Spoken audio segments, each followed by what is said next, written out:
without further ado, I am going to introduce our next speaker, who is, of course, Mr. Kevin Fell. He's currently based in Singapore and has over 20 years of leadership experience across a variety of technology-related organizations. He has operated in C-level roles within ASX-listed companies, such as the former ASX-listed mining, oil, and gas solutions provider, ISS Group. He has also been involved in several private investment and corporate advisory firms, as well as in key technology consulting roles for PwC in Asia Pacific. His work is centered on full business and product life cycle development and conceptualization and commercialization through to executive sales and global operational management for both startup and corporate enterprises. Ladies and gentlemen, to speak on the topic, clean mining, non-toxic alternatives to cyanide and mercury in gold, I give you Mr. Kevin Fell, co-founder and group CEO of Clean Earth Technologies. Over to you, Kevin.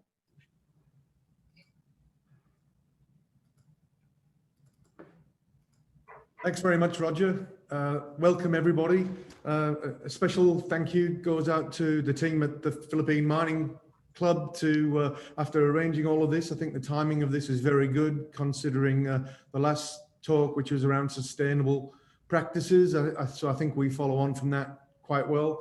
And a special welcome to the Australian ambassador, which essentially today is a showcase of Australian technologies and innovation, which I'll go through later, but I hope you find it interesting. Before I get specifically into the clean mining solution, I just wanted to give you a brief overview of the Clean Earth Technology roadmap. The clean mining commercialization, as you can see to the left of that screen, is around the removal of mercury and cyanide from the gold mining process. But over the next year to 2 years, we have a portfolio of technologies that are coming through. And I wanted to mention a couple of those because they have a lot of synergies with the solutions that we're looking at within the Philippines specifically at the moment. Obviously, moving on from the clean mining solution, looking at e-waste, that's primarily around precious metals recovery using exactly the same non-toxic process that we use with the clean mining process. But if you move out into our medium-term solutions around the mercury elimination, that's particularly interesting for the Philippines and our friends in Indonesia and the region where mercury has been used historically. It's still being used, but it's being used historically. And I know for a fact that there's a lot of historical mercury-laden toxic dumps being pushed into waterways and river systems, etc. So I will touch on that later. So it's not a matter of just using our solution to stop using mercury, but there is a remediation factor in that as well, which I want to touch on. So moving into clean mining, a slight play on abbreviations here with the ESG. We believe that our solutions are ethical and responsible, safer and sustainable, and for the greater good. And that's the mission statement that we've set ourselves when we're evaluating technologies from various research groups in order to commercialize them and take them to market. A lot of this, the guiding principles that we look to follow are around the Sustainable Development Goals, around the United Nations, and in this case, the Minamata Federation. So CSIRO, which is one of our major R&D partners, obviously world-renowned, initially developed our reagent solution for gold mining. They've spent tens of millions of dollars over a long period of time, and now we're collaborating with them. They're actually our R&D team in this, and I'll go through more of the role that they play with us as we move through the presentation. So let's touch on toxicity, why cyanide is a problem. Obviously, there are different opinions on this, but I don't think anybody doesn't know what cyanide is, especially in the mining industry. There's a long history of accidents. There's a massive environmental and health risk associated with using it. There are safe practices for companies to transport it and the like, but there is a significant environmental risk associated with the water, and we've all seen the accidents around tailings dams and the like, and cyanide does not play, I believe, a role in the environment moving forward, and we need to find more sustainable practices. We call using cyanide and mercury producing dirty gold, and that seems to be quite controversial to some people, but at Clean Earth and Clean Mining, we're looking to actually standardize on producing clean gold all the way through to the supply chain and into jewelry manufacturing. But what is dirty gold? Quite simplistically, in the diagram you'll see in front of us, we collect the ore, we dissolve the gold using toxic cyanide, it's all recovered, it's then pushed into a tailings dam, and the extracted gold is further refined for smelting. What that doesn't show you is the amount of cyanide that then stays within the waste rock sitting in those tailings dams.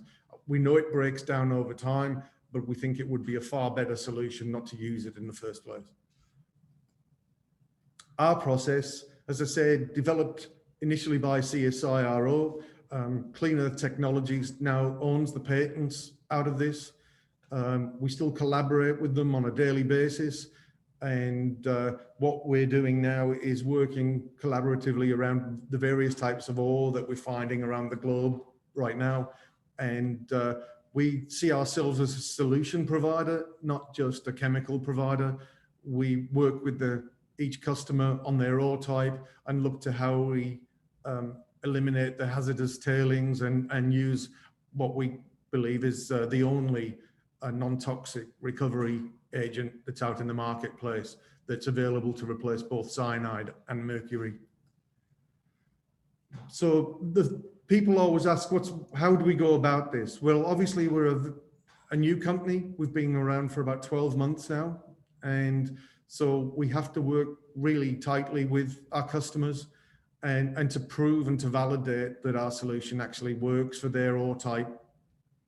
So we have a phase one sampling process where we do some initial testing, and just to show that we can recover, we can leach and we can recover the gold from that particular ore. Obviously there are thousands of different types of ore, so this allows us to use various formulas, various residency types, various grind sizes, and we then look to optimize that and work on the most optimum leach kinetics that come out of that.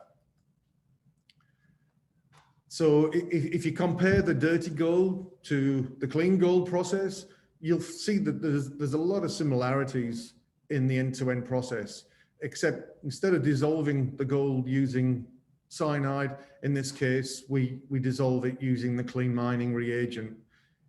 It does exactly the same dissolving mechanism, and we extract that using a resin, and then the leftover reagent and the water then goes through a dewatering process and then recycled back into the circular end-to-end solution, which of course means it's more cost effective, less reagent. But when you're starting to get into other countries as well, you're limiting the amount of water that's used. Obviously that's not a factor everywhere, but we're dealing with a lot of people in Africa and other areas where water is scarce. So the whole dewatering solution is critical to them. So the one thing I want to stress with this slide is Clean Mining are not an engineering company. We're not an engineering manufacturer. We don't look to build plant.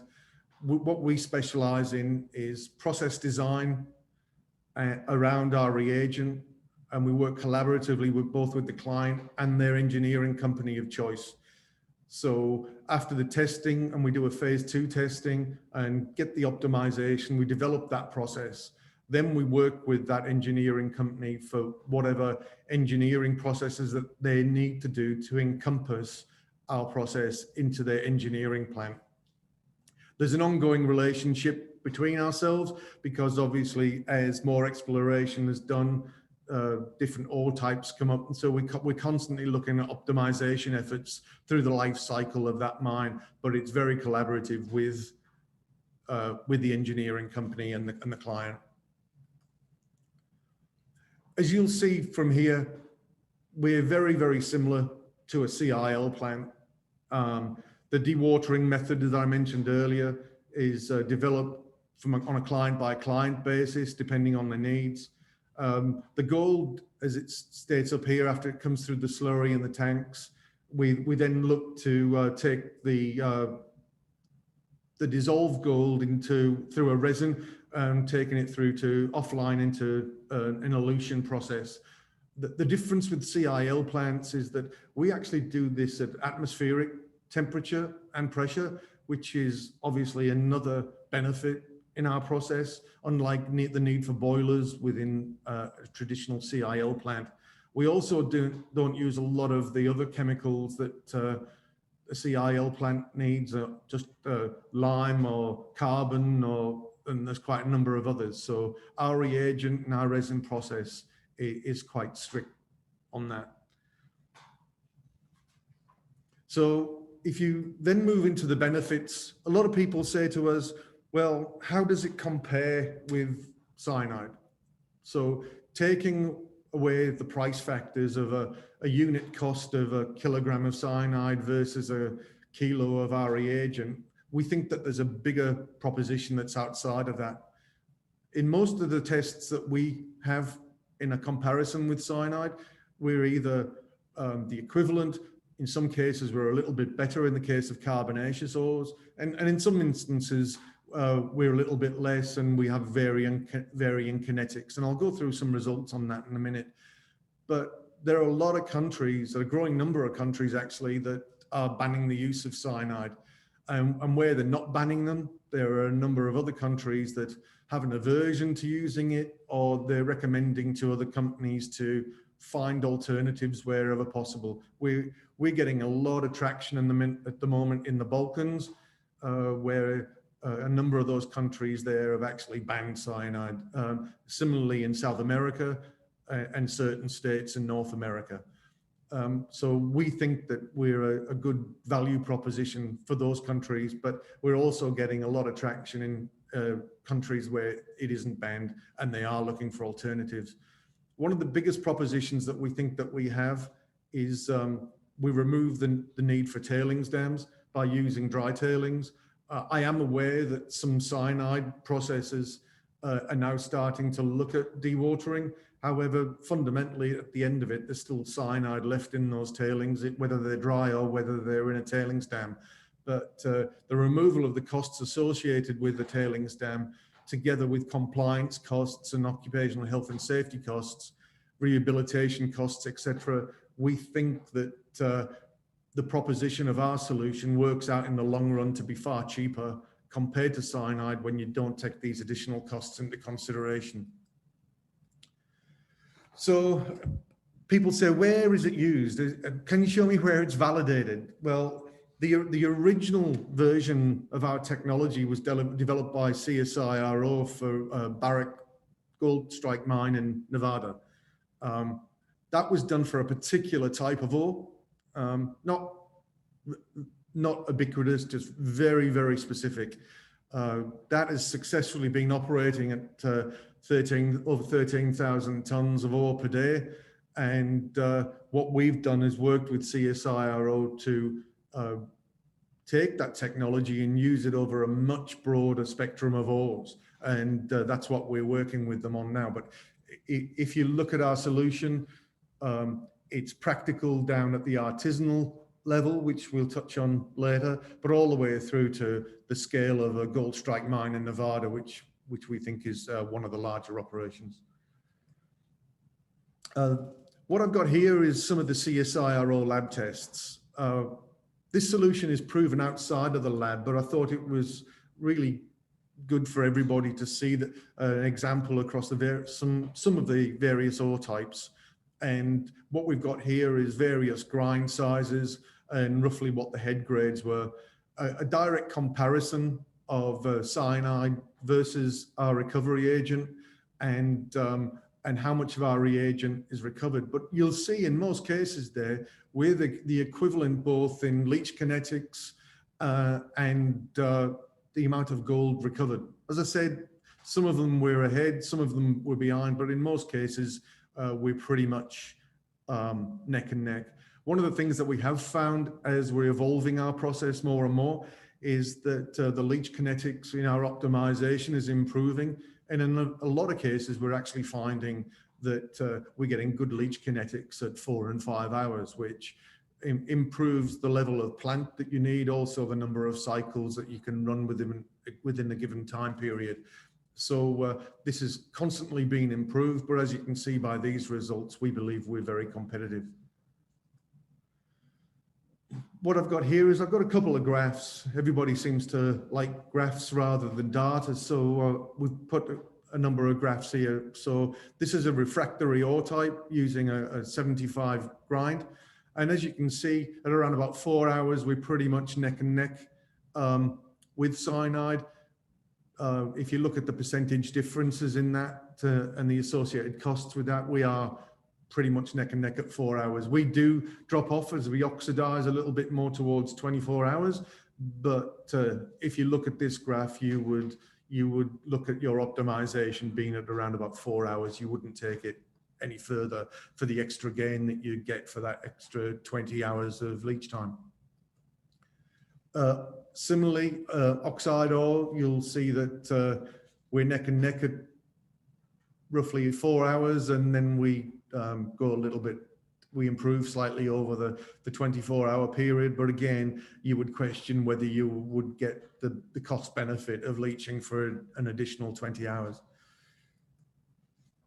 An oxide ore, I think this one speaks for itself, pretty much neck and neck. Again, you would be looking at the leach time more around 4 hours and doing numerous cycles on that. And then a banded iron formation as well. We're a little bit under cyanide at 2 hours, but by the time you get into 6 hours, we're pretty much neck and neck. So again, when you start getting into the testing and the optimization, which we work through with the engineering company, this is where we find the most cost-effective and optimum solution for the client. I touched briefly earlier on artisanal mining, and what I've gone through so far is very much around the small, medium, and larger scale operations. But we have a passion for artisanal mining, which is obviously a major influence in the Philippines and Indonesia. And so what we've set out to do is come up with a solution using our technology and try and align ourselves with the Minamata Convention and look to the problems that mercury causes in the environment, from health, communities with contaminated water, and the child development with that toxicity in the water. What I have here, I actually have a video, but because we weren't sure of what the bandwidth was going to be like for all the participants, we're refraining from actually trying to play it over Zoom. So what we've got here, we've given you a YouTube link. Please take the time to watch it. It just shows how simple our process is, whether it's two men in the field, or whether or not you're scaling up, whether or not you're having, shall we say, regional hubs where artisanal miners can bring the ore in for processing, or again, whether or not you move into larger scale operations. So we're really pushing this mercury-free process. We've started early discussions around collaboration with the Artisanal Gold Council, with Kevin Telmer and his team. We're excited about that. We have a couple of countries where we're going to start that process. We've tested it in the field, but what we really want to do is collaborate with partners around these various countries where we can refine the usage of our process in the field rather than us trying to dictate what very experienced artisanal miners are using. But please take the time to watch the video. It is very, very simple. One of the things I mentioned earlier on, which I think fits nicely into the solutions coming out of Clean Earth Technologies, is our polymer technology.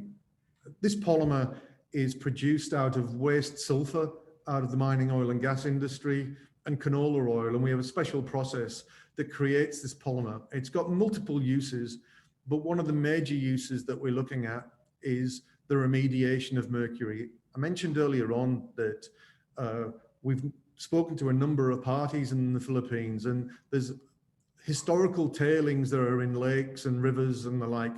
And you have young kids on hookers getting down there, sort of digging up a lot of these tailings and bringing them to the surface, but they're still contaminated with mercury.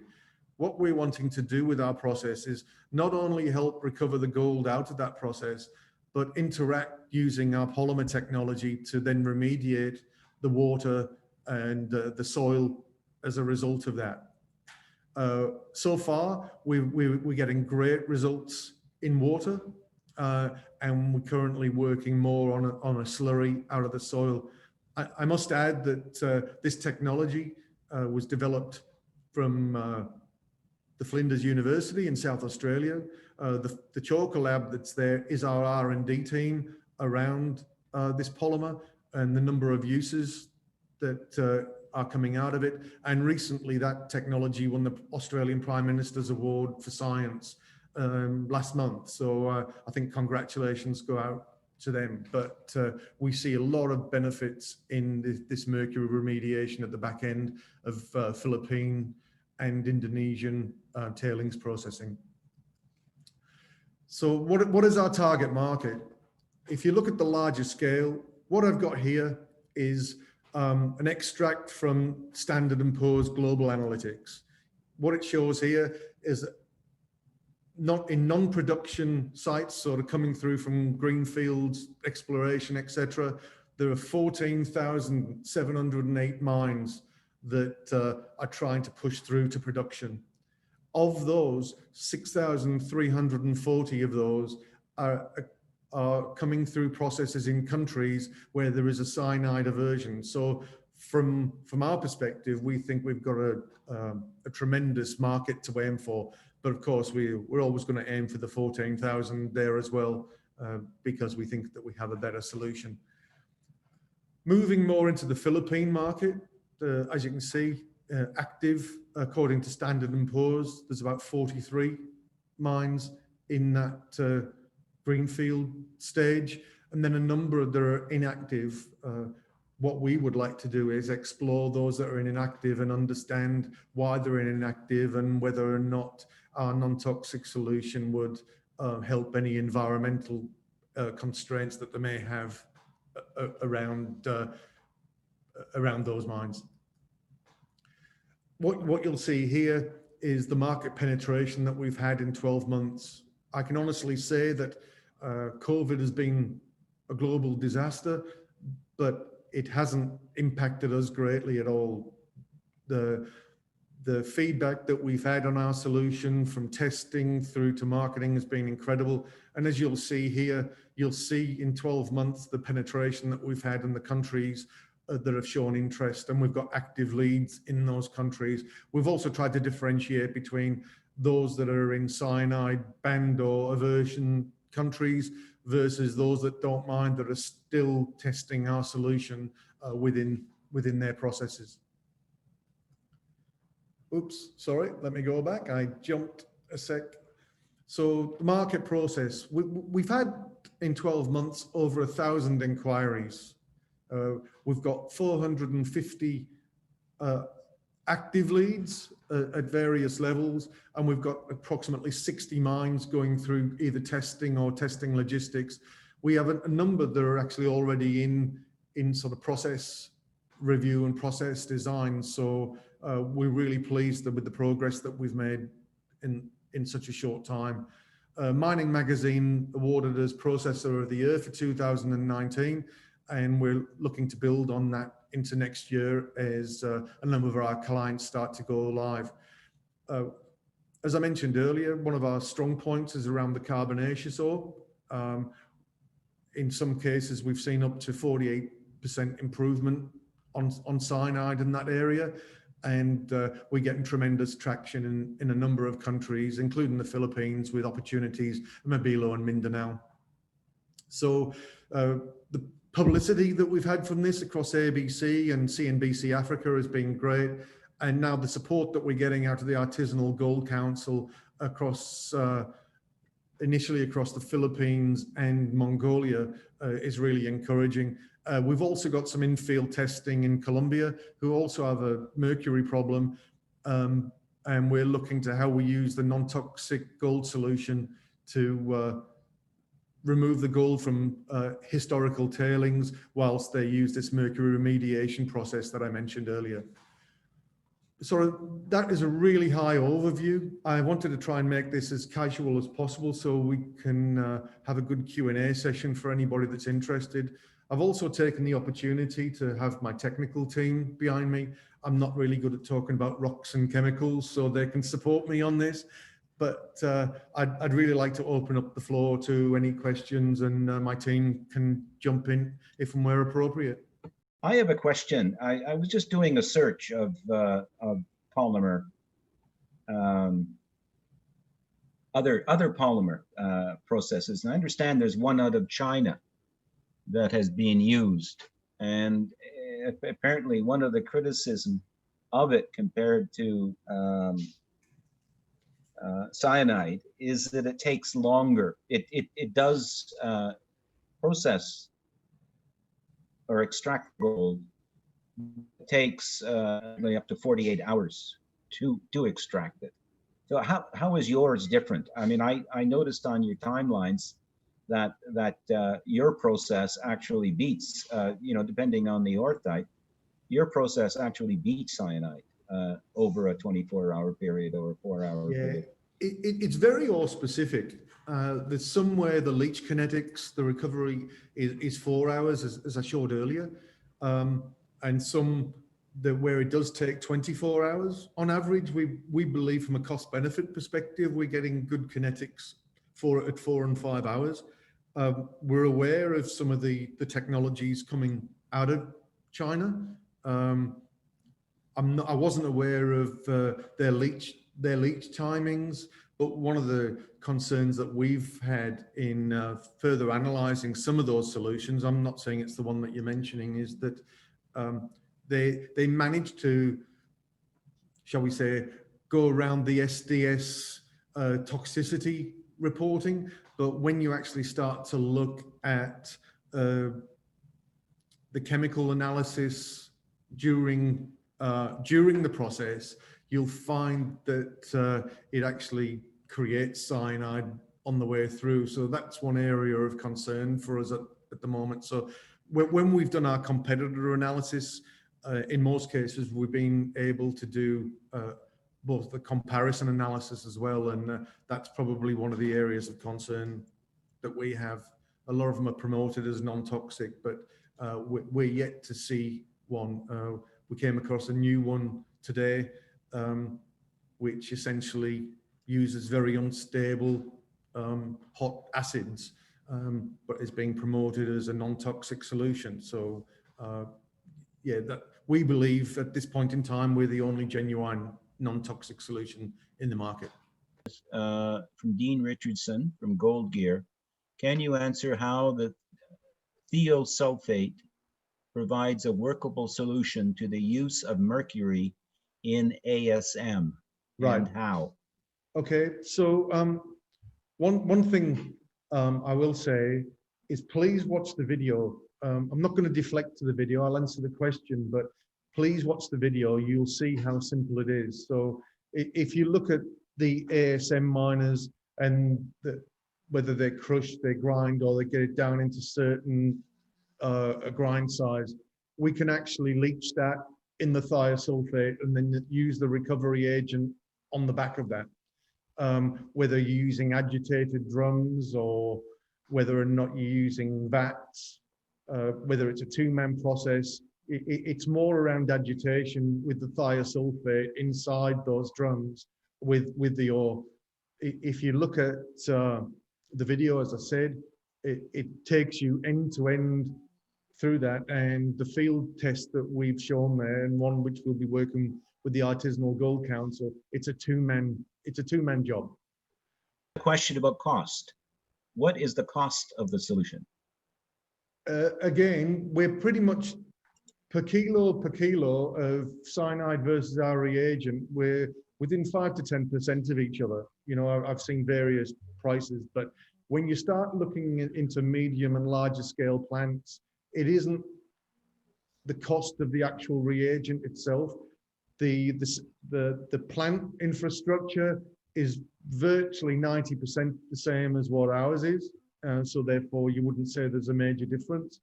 But when you look at a lot of the additional on costs around tailings dams, around remediation, around occupational health and safety, around insurance and liabilities, all of those things, when you start taking that into the full cost picture, we actually think the solution is more cost effective.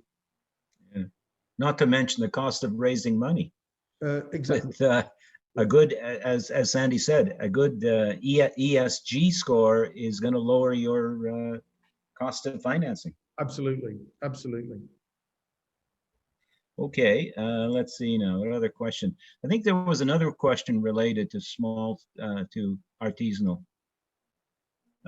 This is from Machipisa. Sorry, I completely got that wrong. Machipis Crispin. For artisanal mining, what is the processing cycle time and what is the smallest quantity that can be extracted? Not sure what that means. Look, I've got a general idea, and how we've looked at it up until now is there are some artisanal miners that use a rudimentary gravity process. Where we tend to come into our own is anything where the gold is still within the ore, and therefore use our process for an additional recovery around leach. Yeah. Given the fact that our reagent is roughly around about 2 kilograms per ton of ore, that gives you a fair guidance and as into what the leach kinetics would be on that, and therefore you wouldn't need an awful lot. But in the field, we've been using 44-gallon drums, so you can use your ore in that and make sure that you rotate those drums or agitate those drums and then follow the recovery process out of the pregnant solution at the back of that. So I would say that whatever is cost effective for the miner, I wouldn't have thought that some high grade tailings in a 44-gallon drum would take up a major amount. So you can certainly work at the lower end of the scale with that. It's a real shame we couldn't show the video because I think, it would have been really good for everybody. So please take the time. Just on that point, Joe, you have the video, right? Yes. Joe, can you play it? Okay, let me pull that out. Okay, we're just going to line up the video and play it in a minute. Okay, just while we're waiting, how effective is thiosulfate on sulfide ores? This is from Dean Richardson again. Yeah, look, it depends on the ore itself. I've got Christina on the line at the moment, who's our in-house metallurgist, who has been across all the various ore types, and she can probably go down into a little bit more specific of the subvariants of that and give you an indication. Yep. So all of the test work that we've done recently, we're actually getting really good results on some highly sulfide ore bodies, which is good. We do a little bit worse in sort of an arsenopyrite material. Cyanide is a little bit better about breaking that arsenic bond apart than than our solution is. But a lot of the sort of the sulfide ores that we've been dealing with at the moment, we've actually had some really positive results. But again, it's very ore specific. So we do like to test because every ore is different. So there might be some additional refractory elements in there, such as antimony, that will retard the leaching anyway. So there's always effects for both our reagent and cyanide, which is why we like to always test. However, we are good in the refractory, the carbonaceous ore. So I think this is some of the questions that's come up. The gold complex that's created by dissolving gold in our reagent, that doesn't attach to carbon. And that's why we utilize resin, so that it means that in a carbonaceous ore, you don't get any of those preg-robbing effects. So that's always a positive for us. Why don't we roll a video? It's what? It's about five minutes or a couple of minutes? It's about A couple of minutes. 3 or 4 minutes, isn't it? Yeah. Okay, we're going to roll the video now.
There you go.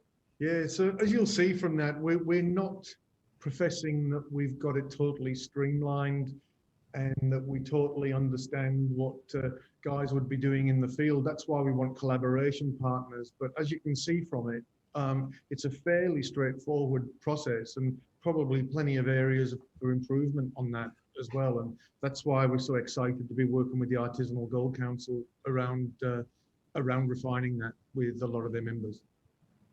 Yeah. Are you doing any work with IRMA? Not at this point in time, no.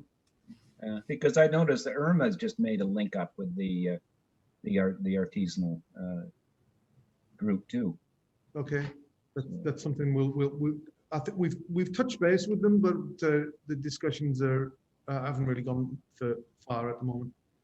Yeah, well, they're getting some traction, some of the mining companies, and they Yeah. just signed a deal with BMW. That's that they're now BMW is requiring all of their supply chain to comply with the IRMA standards. So Okay. that would seem to be a pretty big step in that respect. So, okay, just a few other. That probably generated even more questions. And now here's a question as to whether somebody would like to take a sample of your reagent for testing in our laboratory. I would say that's probably not going to happen. But this is from Biro, somebody Biro. Okay, now here's a question again from Dean about crushing sizes. How much does the ore have to be processed, i.e. crushed to what micron? Oh, look, it depends. Again, it's all specific. And when we do the optimization on the larger scale mines, well, not larger scale, but the non-artisanal sector, we look at the optimum grind size in accordance with that particular ore. We've seen it up into 150. We've tested down to sort of 30 to 40, and we look for the optimum that's in that. Obviously, when you're in the artisanal area, it's not quite as uniform in its crushing, unless they're a little bit more of a larger operation and they do have crushing facilities. But like I said, we don't profess to be the engineering plant provider. We work with each of the customers around what is optimum for them. And like I said, some of them have gravity, some of them have crushing. And what we do is we increase the level of recovery at the back end by using our leaching process. Hello. Hello, is this Engineer Clemente? Yeah, this is Professor Clemente from the University of the Philippines. Yes, thank you very much for talking. I know that you have done a lot of work with the small scale miners. Yes, I was going to ask, how does the cost look? Your product, how does it look? Is it going to be affordable for small scale miners? Okay, so this is one of the things that we're looking to work at with the Artisanal Gold Council around making sure that the process is refined, and that will also allow us to look at optimum levels of ore and the like, so that the price positioning of that is competitive. But I can assure you that the cost associated with our thiosulfate. Let me just say, it isn't just thiosulfate. We have lots of secret herbs and spices that go into that as well. And like I said, we're working with the Artisanal Gold Council, some governments and NGOs around that as well. And we'll be looking to make sure that the process and pricing is competitive. Okay, thank you very much. And now the cost there is it's not more than the cost. I mean, obviously, well, first of all, quite frankly, mercury shouldn't be available in the Philippines because it's banned. Correct. So obviously, it's here because of black market, and a lot of it is controlled by, so we say, people who shouldn't be providing it. In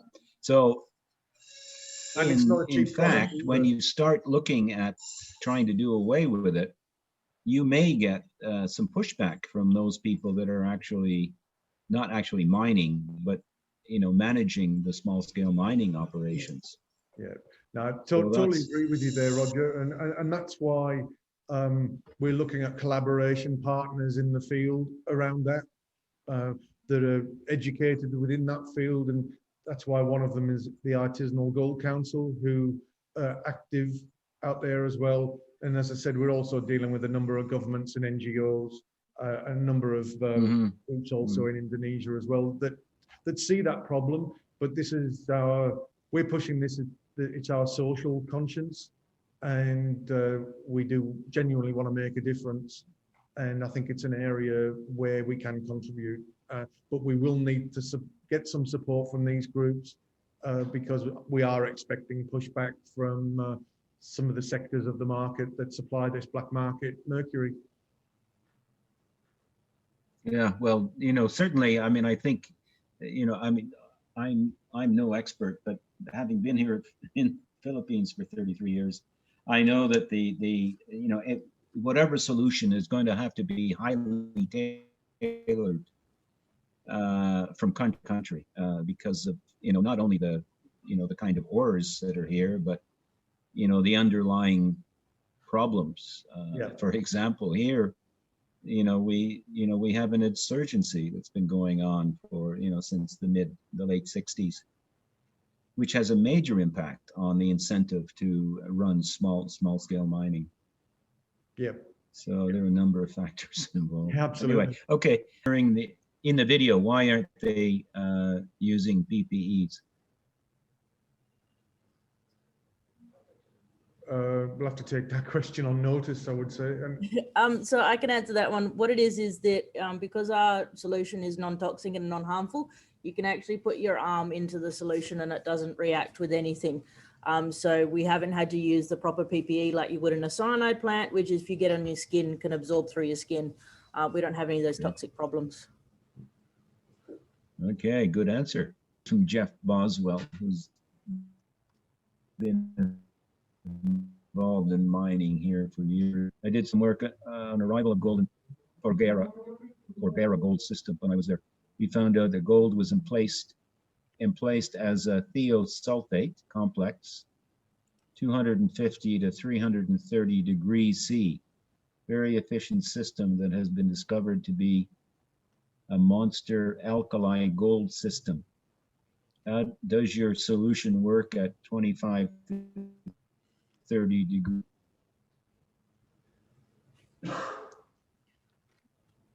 Again, I can probably answer that one. The thiosulfate complex, we run our reagent sort of less than 60 degrees. Above 60 degrees, we actually start to find out that the reagent will decompose a little. So less than 60 degrees, we don't do it at any high temperatures.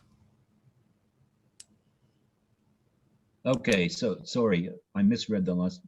So it should read, does your solution work at 250 to 300 degrees?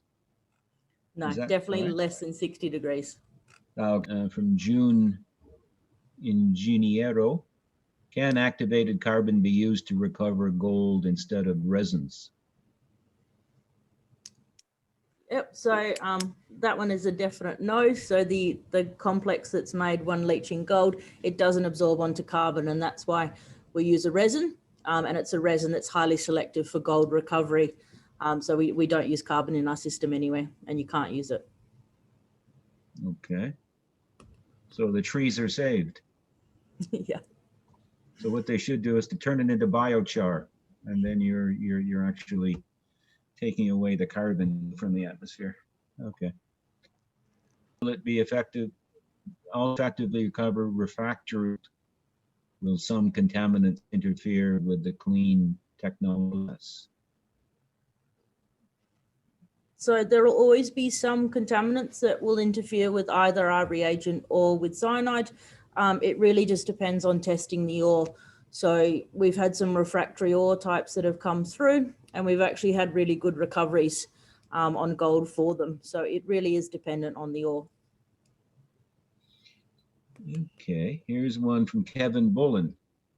On cost, does the total operating cost in general prove to be beneficial over traditional cyanide extraction with INCO type cyanide destruction in development?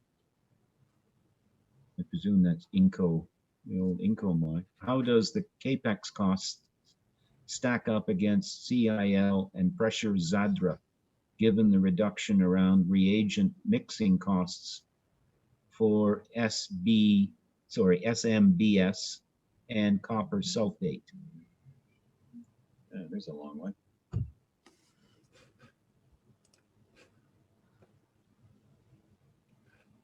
you want to take that one, Christina? Did you get the context? I got most of the context. It's basically just wanting to compare the cost of sort of an R plant to a CIL plant. The Zadra is just a process of removing gold from carbon. So you can use a split Anglo-American system or a pressure Zadra system. It's the same. It's removing the gold from the carbon. So over the life of the mine, as we've been saying, you know, we have less regulations. There's less reagents that we're adding in. So there's significantly less costs over the life cycle of the mine. And we're very comparable in the costs comparing it to cyanide. Again, from Dean. Dean has a lot of questions.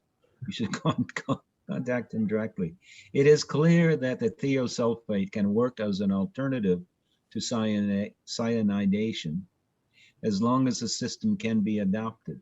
It is obvious that this process for host rock, and that is encouraging, but it has no real value in alluvial, as that is more about simple gravity recovery. Yeah. Well, I mean, I don't nothing think embedded if in you the have rock, there's no significant, reason to leach, but yeah.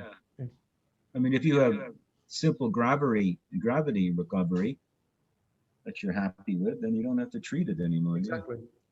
Yeah.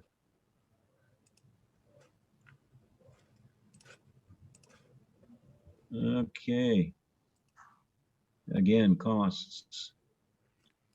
Are you going to be coming up with any cost parameters? Yeah. Let me just re-emphasize on the costs, Roger. When you do a direct comparison of a kilo of cyanide and the kilo of our reagent, there is very, very little difference. But if you look at it beyond that, in a true cost factor of an end-to-end operation of the life cycle of a mine, where we believe that we're beneficial is plant costs is pretty much the same. Whatever you need for a CIL plant for the tonnage that you want to process, you will still need roughly the same.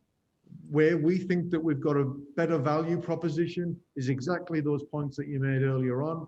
It's around, we don't need to have tailings dams. There's occupational health and safety, regulatory, time to market with environmental approvals, transportation costs, hazardous goods, all of those type of things adds cost to an operation. You don't need to address them with ours. So it isn't a direct comparison of a kilo of thiosulfate versus a kilo of cyanide. There's a much bigger cost matrix that comes in, and we believe that we come out on top of that.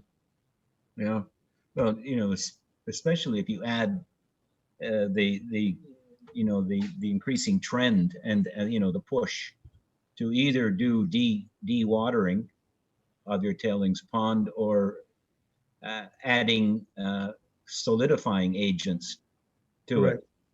it. You know, that's, you know, and the ICMM is just finalizing its tailing management guidelines, which as I understand will be heavily involved in both of those processes.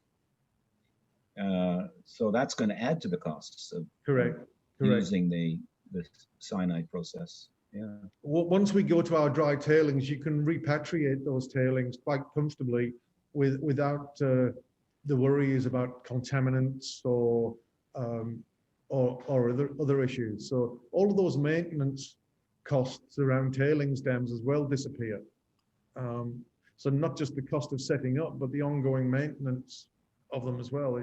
It's a significant cost when you start getting into medium and larger scale operation. Yeah. Well, you could use the leftover ore or the tailings for doing terracing, for example. You know, if it's a mountainous area. Exactly. Yeah, and we've seen the problems that come out of that in those areas, and in fact, we've been dealing with a number where it's just physically impossible for them to do. Well, I guess we're coming to the end of our Q&A, unless anyone has some questions that haven't been asked before, I guess. Now, Joe, correct me if I'm wrong, but the Q&A is going to be available on our website and our Yes. Facebook page. Yes. So, it'll be well worth your while to have a look at that and see where the questions are. And I'm sure you've got these, you must have had these questions 1,000 times before. So you probably know where all your, Absolutely. Look, we you know know, we're a new solution and we don't mind answering those questions. As I said, if they're there or if anybody wants to contact us directly on info@clean mining or info@clean earth technologies, we're happy to address them.